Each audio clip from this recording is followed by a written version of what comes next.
बिस्मिल्लाहिर्रहमानिर्रहीम। मैं मियां मोहम्मद अशफाक हूं। सियालकोट में कनाडा तर्ज पर जो टारगेट किलिंग की गई है और इस टारगेट किलिंग में भारत का हाथ कितना मुलव्वस है, बहुत से होशरुबा इंकशाफात इस वक्त सामने आ रहे हैं। और इसके अलावा क्या ये पहला वाक़या था जो सियालकोट और पाकिस्तान के दीगर इलाकों में पेश आया है जिसमें भारत की जानिब से टारगेट किया गया है उनकी जानिब से उन लोगों को जो मुबैना तौर पर कश्मीर की तहरीक में खासे सरगर्म थे। आज से 2-3 रोज़ कबल ये वाक़या पेश आया, उससे लेकर आज जब IG पंजाब ने एक प्रेस कॉन्फ्रेंस के जरिए ये मालूमात मीडिया तक पहुँचाई और आवाम तक पहुँचाई कि मुलजमान उस वाक़े की गिरफ्तार कर ली गया, तो दुनिया भर से कॉल्स का जो सिलसिला है वो जारी है। मुख्तलिफ लोग कॉल्स करके इन्फॉर्मेशन लेना चाह रहे हैं, बिलखुसूस बैरून मुल्क पाकिस्तानी जिनकी पाकिस्तान के साथ वाबस्तगी बहुत ज़्यादा है, मालूमात लेना चाह रहे हैं कि आखिर ये हुआ क्या है। कनाडा तर्ज पे ये जो वाक़या हुआ है, जिस तरह कनाडा में एक सिख रहनुमा को भारत की जानिब से टारगेट किया गया था, उसी तरह पाकिस्तान में किया गया। तो ये एक्चुअल स्टोरी है क्या? मामला यह है कि आज से 2 से 3 रोज़ कबल सुबह फजर की नमाज के वक्त मुंडे की गिराया चौक में एक मस्जिद है, जिस मस्जिद के हवाले से भारतीय मीडिया काफ़ी अरसे से प्रोपेगेंडा करता रहा है। और उसका ये कहना है कि ये जो मस्जिद है उनके यहाँ जो मुजाहिदीन की कार्रवाइयाँ हैं उनमें मुलव्वस रही है। इस हवाले से भारत आलमी मीडिया पर और दुनिया में किसी जगह पे भी अपने सबूत तो फ्राहम नहीं कर सका, लेकिन मुसलसल पाकिस्तान के खिलाफ हर्जा सराई वो करता रहा है। गौरव आर्या का एक मशहूर मारूफ जो शो है जो हर वक्त पाकिस्तान के खिलाफ बकड़ बकवास करता है, उसने भी इस हवाले से कुछ बात की थी। मैं आपको वो बात सुनाऊंगा, लेकिन साथ तस्करा करूंगा कि क्या ये पहला वाक़या है और इस वाक़े में जो टारगेट किए गए लोग वो कौन थे। ये शाहिद लतीफ़ इनका नाम है और इनके साथ एक हाशिम नामी जो नौजवान था जो बताया जाता है कि इसका गनमैन था। तो शाहिद लतीफ़ के ऊपर पठानकोट के हवाले से भी भारत की जानिब से इल्ज़ामात लगाए जाते हैं कि पठानकोट में जो कार्रवाई हुई थी उसमें ये मुलव्वस था। उसके बाद ये कोई पहला वाक़या नहीं है, इस वाक़े की तफसील भी बताऊंगा, साथ आपको बताऊंगा कि कुछ और वाक़यात भी पाकिस्तान में टारगेट किलिंग के हुए हैं जो भारत की जानिब से किए गए हैं। तो मुबैना तौर पर इस वक्त जो हमारे पास हक़ाइक़ सामने आए हैं उनके मुताबिक 3 अशख़ास जो हैं वो आए थे और मोटरसाइकिल पर ये नौजवान आने के बाद इन्होंने एक शख्स बाहर रहा, 2 अफराद जो हैं वो मस्जिद के अंदर गए और सबसे पहले उन्होंने उसका जो गनमैन था हाशिम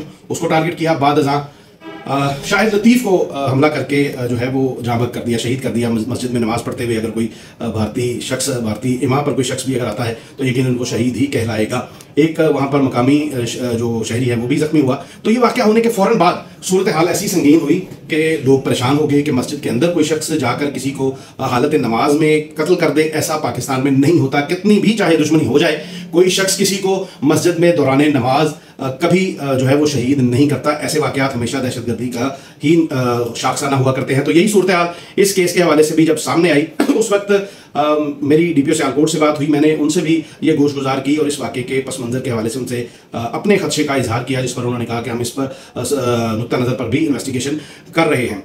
शहादत हो गई लोगों की, ये जो कत्ल करने वाले जो दहशतगर्द थे वो भाग गए। पुलिस ने पहले ही दिन और कानून नाफिज करने वालों ने ये क्रेडिट जाता है मेरे मुल्क के इदारों को, जिन्होंने पहले ही दिन इनको ना सिर्फ ट्रेस किया बल्कि गिरफ्तार भी कर लिया और उसके बाद ये छुपाए रखा मीडिया से भी और दीगर लोगों से भी ताकि इसकी इन्वेस्टिगेशन हो सके। आज IG पंजाब ने इसकी मुकम्मल जो तफसील है वो बता दी है कि कौन लोग थे, इसके पीछे कौन से, मुल्क का नाम तो नहीं उन्होंने लिया, लेकिन ये यकीनी तौर पे हम जानते हैं कि इसमें भारत ही मुलव्वस है। ये मैं आपको गौरव आर्या का एक क्लिप सुनाने लगा हूं जिसमें वो इसी शाहिद लतीफ़ के हवाले से क्या कह रहा है, जरा सुनिएगा।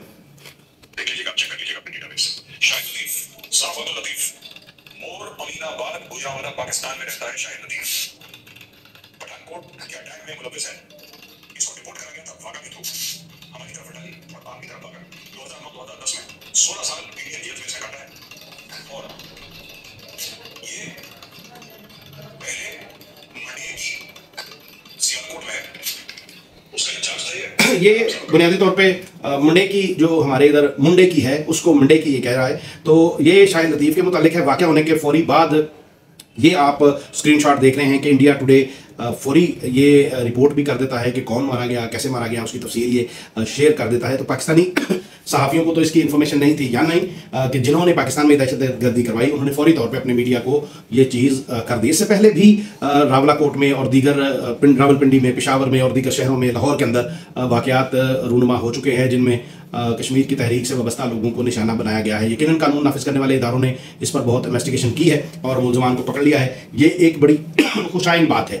वो भारत जो पूरी दुनिया में पाकिस्तान के खिलाफ प्रोपेगेंडा करता है, कनाडा में जब जाकर वो इस तरह की कार्रवाइयां करता है तो तसव्वुर करें वो पाकिस्तान में क्यों नहीं कर रहा होगा। पाकिस्तानी हुकाम ने इस हवाले से ज़ाहिर है डोजिया तैयार किए होंगे जो मुख्तलिफ फोरम्स पर वो देंगे। IG पंजाब साहब ने भी अपनी प्रेस कॉन्फ्रेंस में नाम तो नहीं लिया, लेकिन इशारे से ये बात बता दी है कि इस तमाम सूरत हाल में कौन लोग मुलव्वस थे। तो पाकिस्तानी जिस वक्त हम मुकम्मल तौर पर भारत को उसकी हालत पे छोड़ के अपने मामलात में मसरूफ़ हैं, भारत जानबूझकर पाकिस्तान में ऐसे हालात पैदा करना चाह रहा है कि न सिर्फ पाकिस्तान के अंदरूनी हालात जो है वो मसाइल का शिकार हों, बल्कि पूरी दुनिया में साथ साथ उल्टा पाकिस्तान के खिलाफ प्रोपेगेंडा कर रहा है। तो हमारे जो आला हुकाम हैं उन्हें इस बात पर गौर व फिक्र करने की ज़रूरत है कि क्यों कर हम दुश्मन को इतना मौका फराहम कर रहे हैं। मैं फिर खराज तहसीन पेश करूँगा अपने कानून नाफिज करने वाले इदारों को कि उन्होंने एक ही दिन में तमाम जो इसका चेन था वो सारा इन्होंने सॉर्ट आउट कर लिया। कौन कहाँ ठहरा, किस होटल में ठहरा, किसने सहूलतकारी की, कौन इसमें मुलव्वस थे, इनकी मुलाकातें किस किस जगह पर हुई, कौन इनको फैसिलिटेट कर रहा था माफ़ कीजिएगा फैसिलिटेट कर रहा था। कनाडा जैसा मुल्क भी 2 महीने लगा देता है अपनी किसी इन्वेस्टिगेशन में पहुँचने में, लेकिन हमारी फोर्सेज अल्हम्दुलिल्लाह से बर वक्त कार्रवाई करती हैं। कार्रवाई करके उन लोगों को ना सिर्फ ट्रेस आउट करती हैं, उनके डाटे को रिकवर करती हैं, बल्कि मुलजमान को भी गिरफ्तार कर लेती हैं। तो ये सूरत हाल जब दुश्मन हमारे सर पर खड़ा है पाकिस्तान के खिलाफ, वो कोई मौका हाथ से ज़ाया नहीं होने देता जिसमें पाकिस्तान की जो है वो जगहसाई की जा सके।